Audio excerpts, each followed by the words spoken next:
Okay, welcome to Kim's video journal. This is week 4. The date is the 29th of the 2nd, 20. And this is a continuation of Kim's journal and her journey through early onset Alzheimer's and PCA. We'll do the usual first. We've got our 20 questions. Ready for this, Kim? Yep. Okay. What is your name? Kim Tolton. How old are you? 56. What is your date of birth? 22nd of July.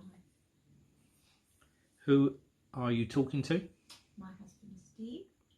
How many children have you? 4. What are their names? Leslie, Christopher, Michael and Carly. Do you have grandchildren? I do. What are their names? I have Mia, Corey, Alaya and Alfie, Sky, and that's it, I think. What's your favourite colour? Orange or yellow? Out of these 3, which is your favourite? Peach, apple, strawberry? Apple. What was your job? I was an advanced nurse practitioner for bowel cancer services. What other jobs have you done? I've been a jeweller. I've worked for HMRC.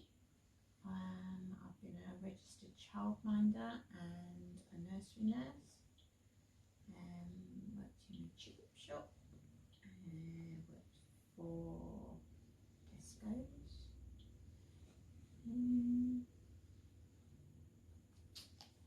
That's pretty much it. What was the song you danced with your granddad? Moon River. Where did you go on holiday every Easter with your family? Caister. What was the name of yours and Sean's pony? Angus. What is your favourite hobby?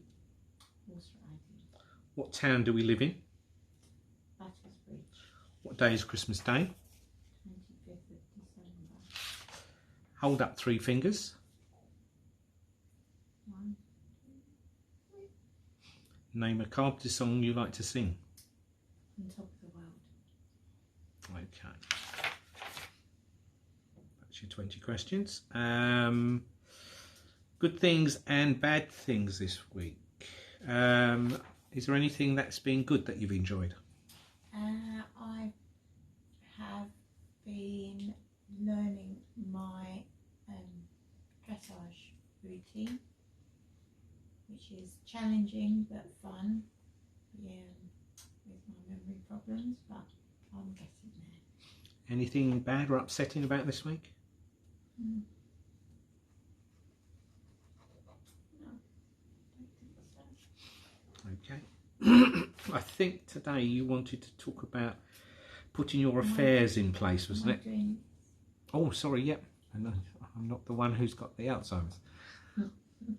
Well done. There's a number of things on the introduction to that book. Okay, got my glasses on this week. Small bites, salads, soups, curries, stir fries, grills and marinades, noodles and rice, sweet things and basics. Well done.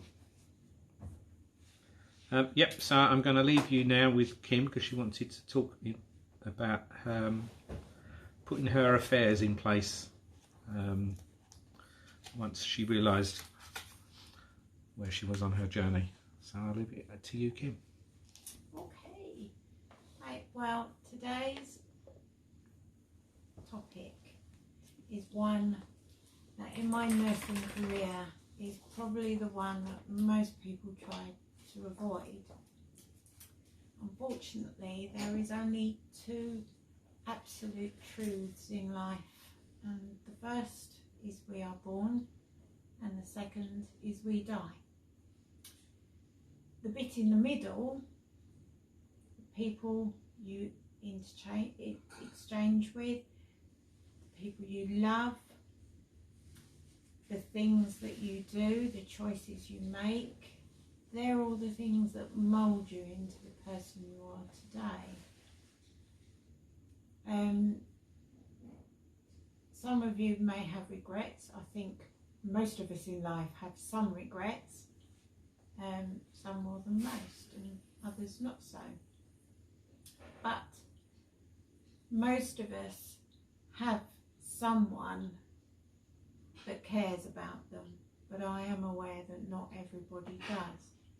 And really it's irrelevant, because whether you do or whether you don't, at some point your affairs will need to be put in place. And yes, you can run away from it and pretend it's not going to happen to you, but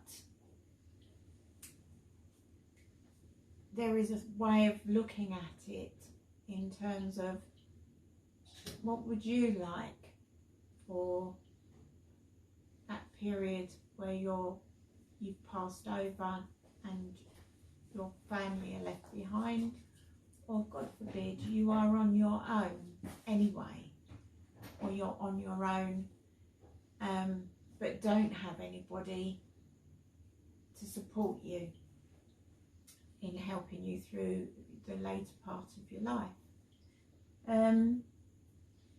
And when I was diagnosed, I've got to be honest, we hadn't done our wills. Well, we had done our wills, but we hadn't thought about our funerals or powers of attorney or anything like that.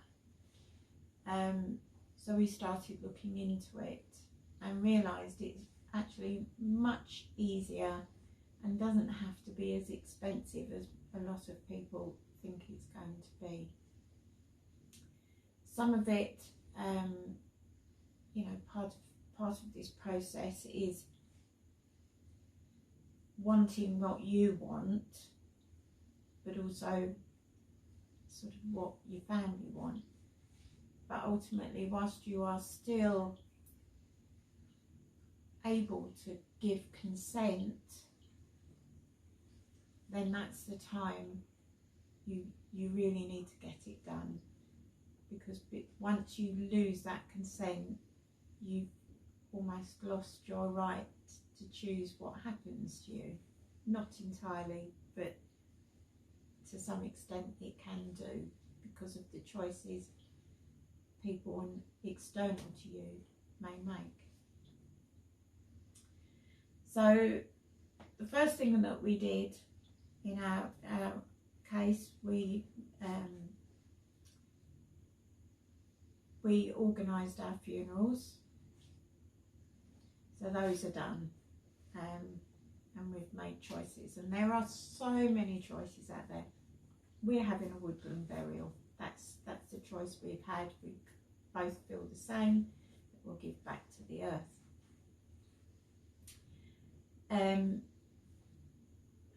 You will have your own thoughts about it. But that's done now. If you don't have the ability to pay outright for it, there's lots of companies out there with very reasonable payment plans, so that you can at least, you know, have paid for the majority, if not all of it, by the time your life does come to an end. Hopefully it will be not for, you know, for the foreseeable future. So that was the first thing that we did, and we felt that was important, so that if anything happened to us, you know, it might not be Alzheimer's that ends my life. It could be a fatal road accident or something. But at least my family had that outline of what we wanted for our passing. And from there we thought, okay,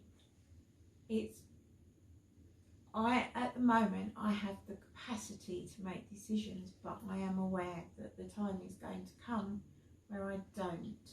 Now I know for sure that my husband knows exactly what I want as I've come towards the end of my life, and I want to be at home. If I have to go into hospital, I want them to sort the problem and get me home again as quickly as possible. That's likely to be very different for you, or it may be the same, but everyone is unique and there is no rights and wrongs.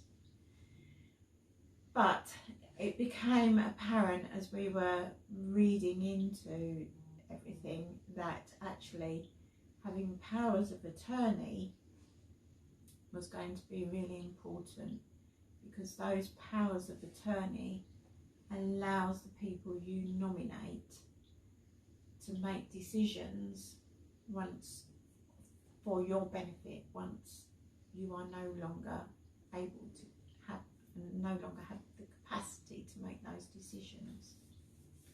And sadly that's one of the issues that comes with Alzheimer's.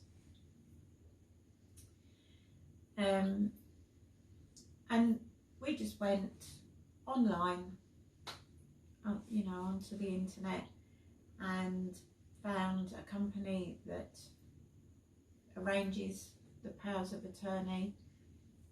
I've got one of my brothers as a power of attorney and my husband, and vice versa for my husband, he's got power of attorney as well. And that kind of put quite a lot of relief our way, because it's done, it's dusted, and you don't have to think about it anymore.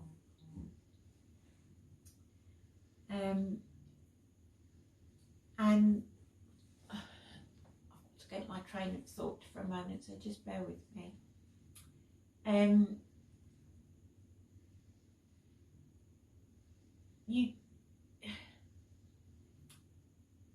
It's not an easy process, it's a very difficult process, but you also need to consider, yes, you have your powers of attorney, they need to have some guidance from you as to what your wishes are, and from there you have to also consider having one of your powers of attorney to represent your financial well-being, and the other for your financial.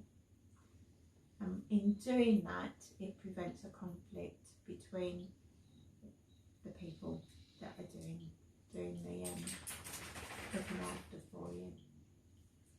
And hospitals have to go by what your power of attorney say. So that really is what I want to say, but also do have frank conversations with the people you love, the people you spend time with, to think about these issues and discuss them. And even if you still find it difficult to go ahead, at least have the information available, so when the time comes you've already got things in place to go, right, okay, now's the time. And that's it really for today. Okay, well that's the end of session 4 or week 4. Thank you everyone for watching, and hopefully we'll see you next week. Okay, bye bye everyone.